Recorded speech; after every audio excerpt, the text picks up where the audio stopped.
오후가 되자 현창홍 씨가 회사를 나왔습니다.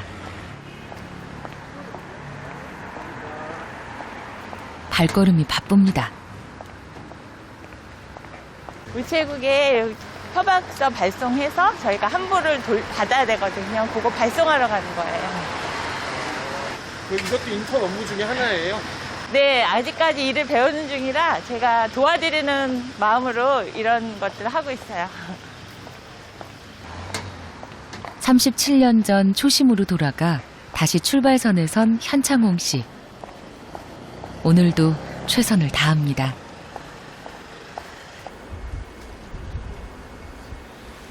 할 때 은행에서 은행에 다닐 때도 현창홍 씨는 늘 성실했고 그래서 인정받는 직원이었습니다. 네. 이거는 퇴직자한테 다 주는 거긴 해도 저한테는 굉장히 의미 있는 감사패. 제 평생 동안 여기 써 있잖아요.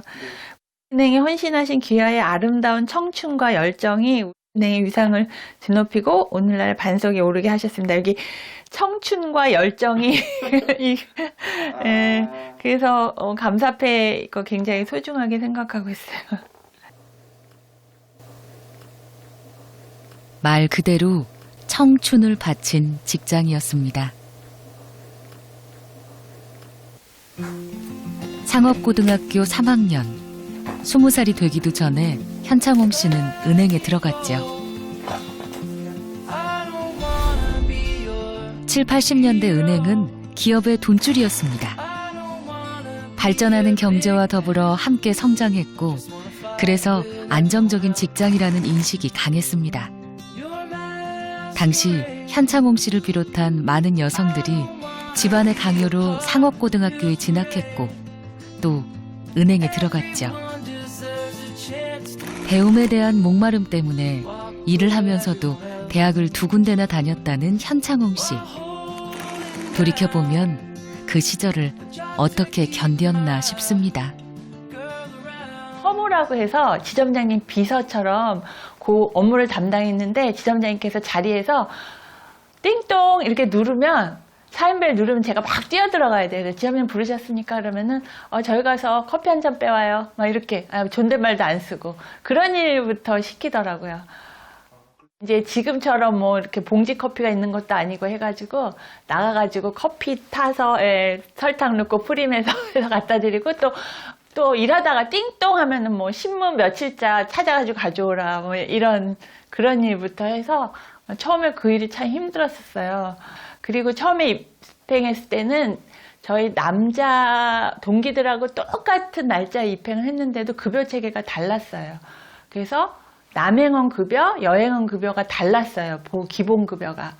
그래서 나중에 그걸 보면서 너무 억울한 생각이 들었는데 남행원하고 같은 급여를 받으려면 시험을 봤어야 돼요. 그거를 전직고시라고 하거든요. 그래서 전직고시에 합격을 하면 그 시험이 굉장히 어려웠거든요. 막 논문도 써야 되고 하는데 합격을 하면 남행원하고 똑같은 호봉을 주는 거였어요. 그래서 그 시험 공부해서 합격했던 그런 기억이 있어요. 악착같이 일하고 공부해 성공적인 직장 생활을 했던 현창홍 씨. 퇴직을 할 때만 해도 재취업을 그리 비관하진 않았습니다. 자격증 딸 때 공부했던 책이요. 은퇴 후 직업상담사 자격증을 따 구직 활동을 시작했죠. 직업상담사는 공공기관의 수요가 많아 재취업 여성들이 선호하는 직업인데요. 공고에는 분명히 연령 제한 없다고 나와요. 그 연령 제한 두면은 또 이제 고용법에 걸리니까 없다고 해서 전화를 이제 원서 넣은 다음에 제가 원서 보내드렸는데 혹시 받으셨냐고 하니까는 받았대요. 그러면서 나이 제한 없는 거 맞죠? 그랬더니 아니요, 저희 50대는 마감됐습니다. 그렇게 대답해서 포기한 적도 있고 저 꼭 직업상담사에 일하고 싶은데 저 원서 한번 잘 봐주세요 하고 전화하고 이메일 확인 한번 해주세요 했더니 확인됐다고 하고서는 그러고서는 연락이 없어서 야 30명 뽑는데도 내가 안 들어가는구나. 그래서 30명을 뽑아서 거기서 면접에서 이제 뭐 3분의 1 정도 뽑는 건가 봐요. 근데 면접 보는 거 자체도 기회가 안 돌아오는구나. 그래서 그런 걸 실감했죠. 젊어서는 남녀 차별, 나이가 들어선 연령 차별에 시달리는 50대 후반의 은퇴 여성들. 재취업 과정은 현실의 벽을 실감한 시간이었습니다. 사실상 여성 고령층의 일자리는 많이 제한돼 있죠. 특히 재취업 여성들이 사무직으로 취직하는 건 흔치 않습니다. 돌봄이나 청소, 단순 노무 등의 일자리가 가장 많습니다.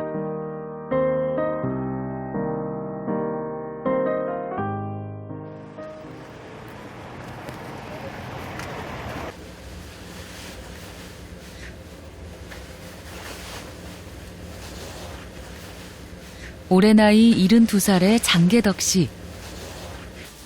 오늘도 중무장을 합니다.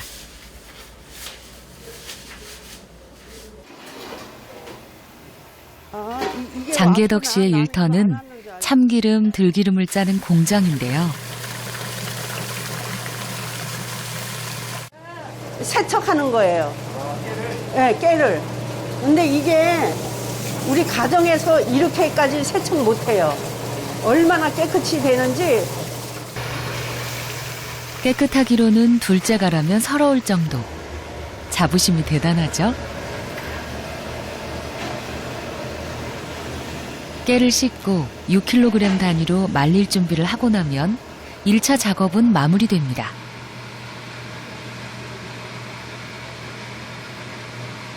(6kg에) 들기름은 7, 8병, 참기름은 8병, 9병, 10병까지. 그러니까 우리는 볶는 것도 이렇게 강하게 안 볶고 연하게 볶아요. 오늘은 또 얼마나 고소한 기름이 나올지 기대되네요. 이 회사는 공공기관에서 노인 일자리 사업의 일환으로 운영하는 곳입니다. 일을 하려는 사람이 많다 보니 일주일에 2번만 나와 일하는데요. 그래도 구하기 힘든 일자리라 늘 최선을 다하죠. 그 기름이 짜지는데 이게 시간이 또 자동이니까 저절로 짜지고 이게 또 저절로 올라와요. 그러면 깻묵이 나올 때는 퉁 하고 그 시간에 맞춰서 빼내야지, 안 그러면 엉망진창이 되죠. 그러니까 이것도 신경을 쓰고 있어야 돼요. 젊어서는 사업하는 남편을 도왔고 50대 중반부터 우편물 분리 작업, 노인 생활 관리사를 하다 2년 전 은퇴를 했습니다. 이곳에서 일한 건 작년부터인데요. 맥 놓고 뭐 일하는 것보다 뭐든지 긴장을 좀 하는 게 재밌는 거예요. 그거 소동할 때도 병에 탁 붙는 것도 그거 못 벗어 이렇게 흘리고 그러는 경우는 안 되잖아요. 그러니까 그런 것도 탁 집중해서 붓고 그거 저기 저울에 딱 뭐 320씩 달고 뭐 그런 것도 또 그 스티커 있다가 가면은 또 스티커 붙이는 게 있어요. 그것도 똑바로 탁 붙이고 그런 거 다 재밌어요, 나는. 일을 할 수 있어 행복하다는 장계덕 씨. 한 가지 아쉬운 건 일하는 시간이 일주일에 이틀뿐이라는 겁니다.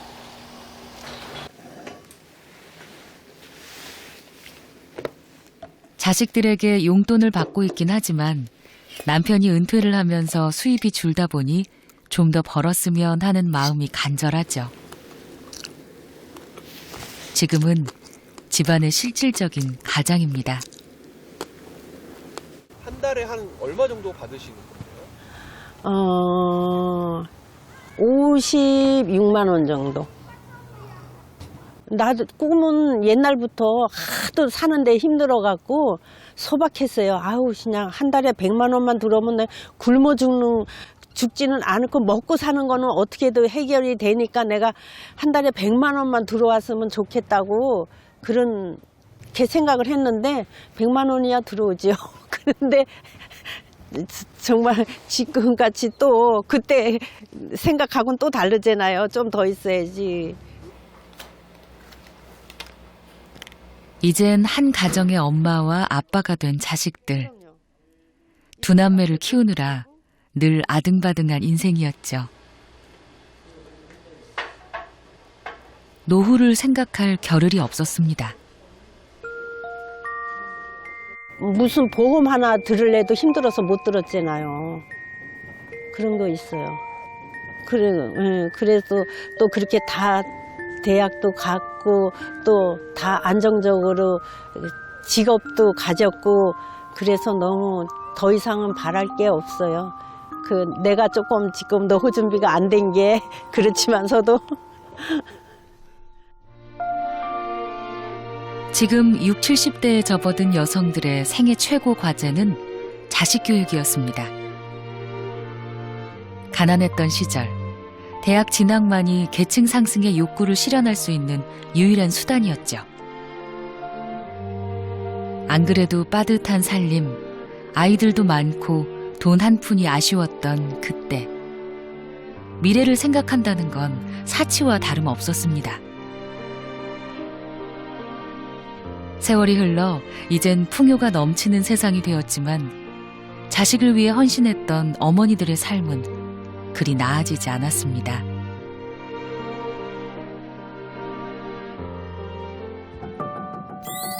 우리나라 여성들의 국민연금 가입률은 남성에 비해 9% 정도 낮고 고용보험과 건강보험에서도 상대적으로 소외돼 있습니다.